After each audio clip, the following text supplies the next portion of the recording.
صبح بدا نور ظهر نجم وشمس وقمر ألقى على الدنيا الدرر هذا عمر هذا عمر. حضرت عمر کو جنت کی خوشخبری وغیرہ دی گئی. بہت پیاری بہن، ہم نے حضرت عمر کا مقام اور مرتبہ صحابہ کے نزدیک سن لیا، اللہ کے رسول صلی اللہ علیہ وسلم کے نزدیک سن لیا، اور اللہ کے نزدیک بھی ہم نے دیکھ لیا. دنیا میں ہی جنت کی خوشخبری پانے والے، نبوت کے اوصاف کے حامل گردانے جانے والے حضرت عمر کے فیصلوں کو دلیل بنایا جاتا تھا، لیکن خود اتنا خوف زدہ رہتے تھے، یعنی اللہ سے اتنا ڈرتے تھے کہ جب موت کا وقت قریب آیا تو بیٹے سے کہا مجھے زمین پر سلا دو اور میرا گال مٹی پر رکھ دو، شاید کہ اللہ کو مجھ پر رحم آ جائے. کیا عاجزی ہے دیکھیے پیاری بہنوں.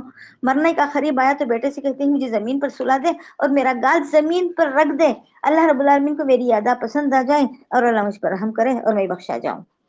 جب موت کا وقت قریب آ گیا تو بیٹے کو بھیجا حضرت حذیفہ ابن یمان سے، یعنی حضرت حذیفہ بن یمان کو بلا لانے کے لیے. حضرت حذیفہ بن یمان رازدان رسول تھے، یعنی آپ صلی اللہ علیہ وسلم کو اللہ نے منافقوں کے نام بتائے تھے، تو آپ صلی اللہ علیہ وسلم نے حضرت حذیفہ کو ان منافقوں کے نام بتا دیے تھے، اور وہ ایک راز تھا جو حضرت حذیفہ کے سینے میں دفن تھا. تو نبی اکرم حضرت عمر رضی اللہ تعالیٰ عنہ حضرت حذیفہ کو بلائے اور پوچھنے لگے میں تمہیں اللہ کا واسطہ دیتا ہوں، صرف اتنا بتا دو کہیں ان منافقوں کی لسٹ میں میرا نام تو نہیں ہے. حضرت حذیفہ نے کہا میں نہیں بتاؤں گا. جب آپ رضی اللہ تعالیٰ عنہ رونے لگے اور موت کا آخری وقت تھا تو حضرت حذیفہ نے کہا بس اتنا کہوں گا کہ تم نہیں ہو، اب کسی کو کچھ بھی نہیں بتا سکوں گا، میں بس اتنا کہوں گا اس لسٹ میں تمہارا نام نہیں ہے. حضرت عمر رضی اللہ تعالیٰ عنہ نے یہ نہیں پوچھا تھا کہ منافقین کے نام بتاؤ. پیاری بہنوں، امیر المومنین تھے، وہ پوچھ سکتے تھے لیکن نہیں پوچھا.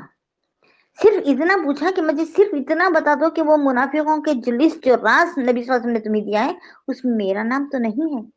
اور حضرت حذیفہ نے پہلے ہمارے نبی صلی اللہ علیہ وسلم کی امانت داری میں خیانت کے خوف سے نہیں بتایا تھا، لیکن جب یہ رونے لگے اور آخری وقت بھی آ پہنچا تھا تو حضرت حذیفہ نے صرف اتنا کہا کہ اس میں آپ کا نام نہیں ہے، بس اس کے علاوہ اور میں کچھ نہیں بتا سکوں گا، کسی کو کچھ نہیں بتاؤں گا.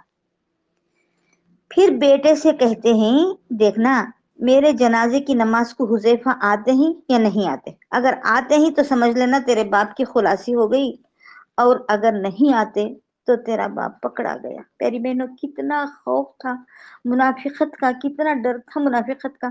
آج ہمارے اندر ساری منافقت کی بھی علامتیں موجود ہیں، اس کے بعد بھی ہمارے اندر اللہ کا خوف نہیں ہے. پیاری بہنوں، اللہ رب العالمین یہ واقعات سن کر ہی صحیح ہمارے اندر خشیت الہی پیدا ہو جائے اور ہم اپنی بری حرکتوں کو کا احتساب کرتے رہیں، اپنی برائیوں کو غور سے دیکھتے رہیں. اپنی برائیوں کا احساس ہوگا تو یہ سب سے بڑی نعمت ہوگی اور ہم اللہ سے معافی مانگ سکیں گے انشاءاللہ. حضرت عمر رضی اللہ تعالیٰ عنہ آیت قرآنی اور احادیث سن کر ڈر جاتے تھے اور خوف خدا سے تھر تھر کانپنے لگتے تھے.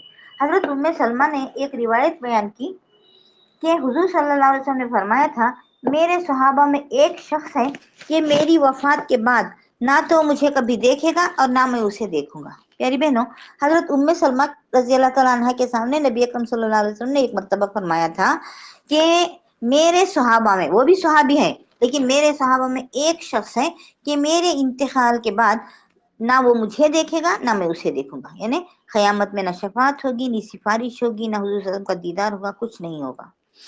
حضرت عمر رضی اللہ تعالیٰ عنہ نے یہ حدیث سنی تو فوراً ام المومنین کی خدمت میں حاضر ہوئے اور پوچھا اماں میں اللہ کی قسم دے کر آپ سے پوچھتا ہوں کہ میرے بارے میں تو نہیں کہا گیا تھا نا. پیاری بہنوں، کتنا ڈرتے تھے دیکھیے پیاری بہنوں. آج ہماری ہٹ دھرمی کتنی ہے، ہمارا دل کتنا سخت ہو چکا ہے. تو فوراً جاتے ہیں اور کہتے ہیں اماں اللہ کی قسم دے کر میں آپ سے پوچھتا ہوں کہیں یہ میرے بارے میں تو نہیں کہتے تھے. تو ام سلمہ نے فرمایا یہ تمہارے بارے میں نہیں، اور اب تمہارے بعد میں اس معاملے میں کسی کو سوال کا جواب نہیں دوں گی. پیاری بہنوں، آج ہم اپنے اپنے گریبان میں جھانکے ہم کہاں ہیں؟ خشیت الہی کا، عدل و انصاف کا، حضرت عمر رضی اللہ تعالیٰ عنہ کے اوصاف کا ایک دھندلا سا عکس ہی صحیح اللہ ہماری زندگیوں میں ڈال دے اور ہم ہی اپنے ان پیارے بندوں اور بندیوں کا ساتھ نصیب فرمائے. آمین انشاءاللہ.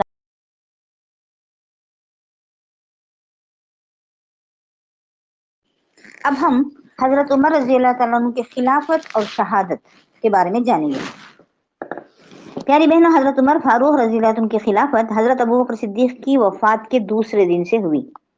نبی اکرم صلی اللہ علیہ وسلم کے انتقال کے بعد جس طرح حضرت ابوبکر صدیق کی خلافت ہوئی، بالکل اسی طرح حضرت ابوبکر صدیق کی خلافت کے انتقال کے دوسرے ہی دن حضرت عمر کو خلافت مل گئی، اس لیے کہ انہیں سلیکٹ کرنے کا موقع نہیں تھا. حضرت ابوبکر صدیق نے اپنے انتقال سے پہلے نیکسٹ خلیفہ ہونے والے کا نام نامزد کر دیا تھا، لکھ دیا تھا. تو حضرت ابوبکر صدیق کی وفات کے دوسرے دن ہی حضرت عمر فاروق کی خلافت شروع ہوئی.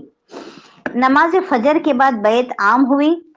اس دن 22 جمادی الثانی 24 اگست 630 پر 4 634 عیسوی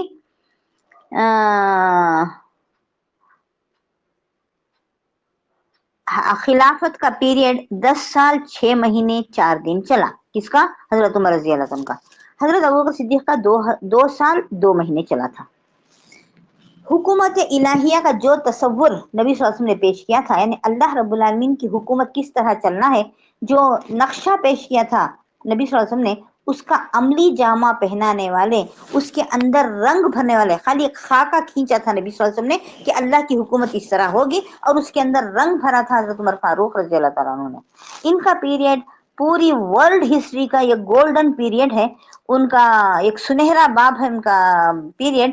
اگرچہ خلافت اسلامیہ کا آغاز ابوبکر صدیق کے ذریعے شروع ہو چکا تھا اور انہیں خلافت راشدہ کے بانی ہونے کا شرف بھی حاصل ہوا، لیکن اسلامی حکومت اپنے پورے رعب و دبدبے کے ساتھ ابوبکر صدیق کے پیریڈ میں نمایاں نہیں ہو سکی، کیونکہ اللہ تعالیٰ نے یہ اعزاز خلیفہ ثانی حضرت عمر فاروق ہی کے لیے مقدر فرمایا تھا.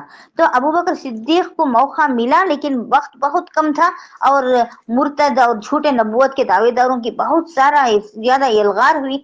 حضرت ابوبکر صدیق ان کو ختم کرنے میں لگ گئے، اور جو روب، جو دبدبے کے ساتھ پوری شان کے ساتھ اسلامی حکومت کا سورج چمکا، وہ حضرت عمر رضی اللہ عنہ کے پیریڈ میں چمکا. حضرت عمر فاروق کا پیریڈ خلافت راشدہ کا گولڈن پیریڈ ہے.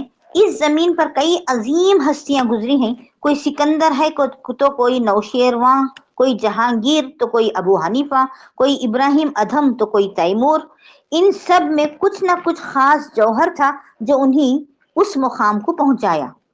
ان سب کا جوہر کسی ایک خاص ہستی میں جمع ہو جائے تو حضرت عمر بن جاتے ہیں.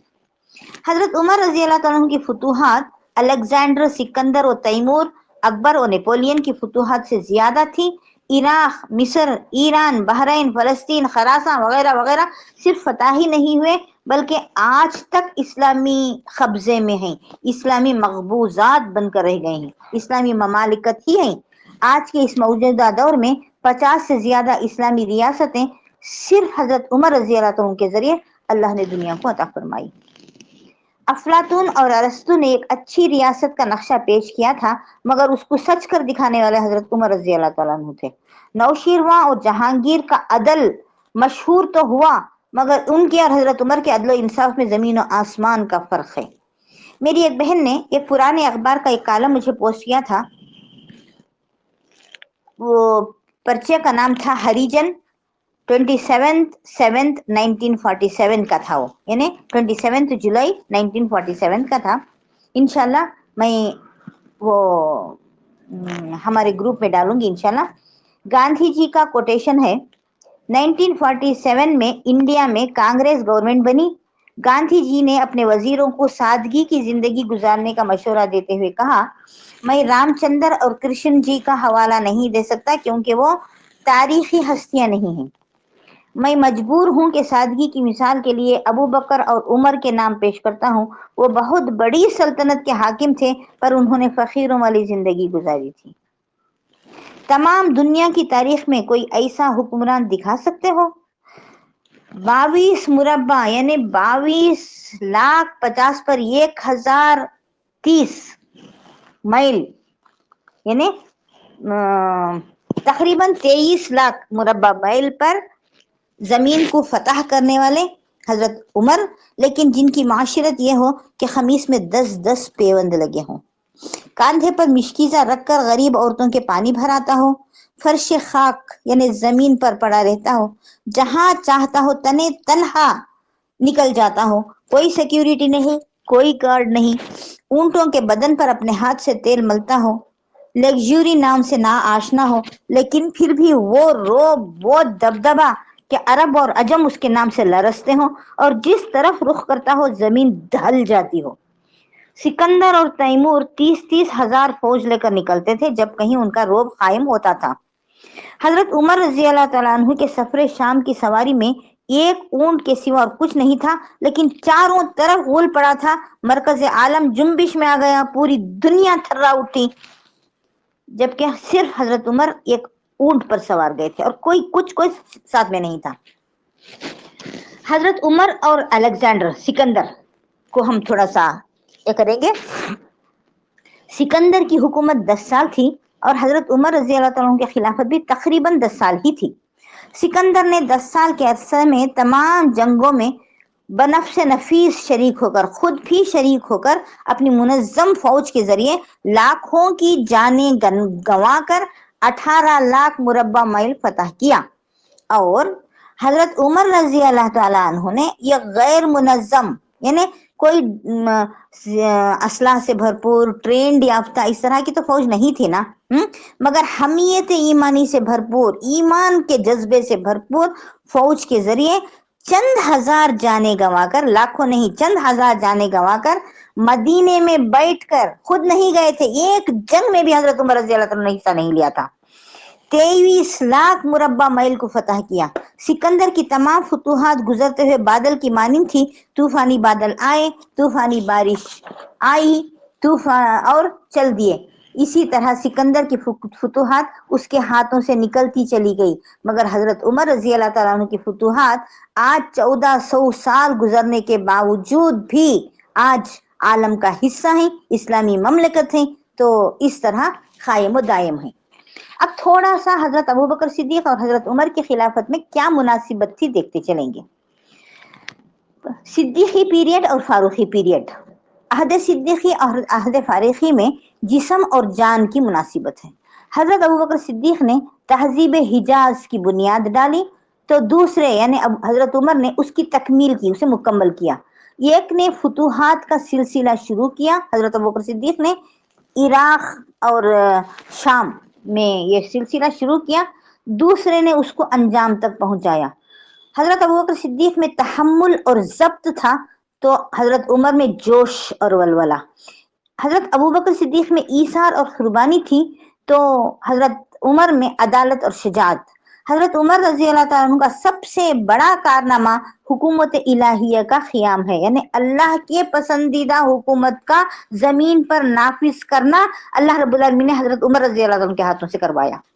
اللہ کی زمین پر اللہ کے بندوں کی حکومت کا نافذ کرنا حضرت ابوبکر صدیق کی صداقت اور حضرت عمر کی عدالت و شجاعت کی عکاسی ہے۔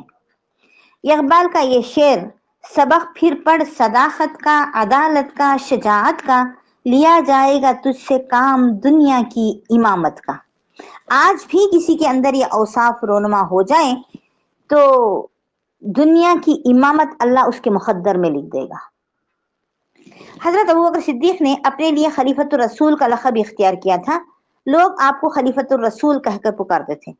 جب حضرت ابوبکر صدیق کا ذکر آ گیا ہے تو ایک بہت ہی دلچسپ بات ان کے سلسلے میں بتا دوں کہ حضرت ابوبکر صدیق کی 4 پشتوں کو، 4 جنریشن کو صحابیت کا شرف حاصل ہوا، بہت بڑی نعمت ہے پیاری بہنوں۔ حضرت ابوبکر صدیق کے والد قحافہ صحابی رسول تھے، خود ابوبکر صدیق خلیفہ رسول تھے، ابوبکر صدیق کے بیٹے عبد الرحمن بن ابو بکر خلیفہ رسول تھے، اور ابوبکر صدیق کے پوتے عتیق بن عبد الرحمن۔ اس معاملے میں بھی صحابہ اکرام کی ساری جماعت میں کوئی دوسرا صحابی حضرت ابوبکر صدیق کے برابری کا مقابلہ نہیں کر سکتا، جبکہ 4 پشت صحابیت کے شرف سے نوازی گئی حضرت ابوبکر صدیق کے۔ ٹھیک ہے پیاری بہنوں، آپ صلی اللہ علیہ وسلم کے دور میں اسلامی مملکت، اچھا حضرت عمر رضی اللہ عنہ کا قصہ چل رہا ہے، تو پیاری بہنوں ایک بات آپ کو بتا دوں، حضرت عمر رضی اللہ تعالیٰ عنہ کے پیریڈ میں اسلامی مملکت جزیرہ عرب سے نکل کر عالمی سپر پاور یعنی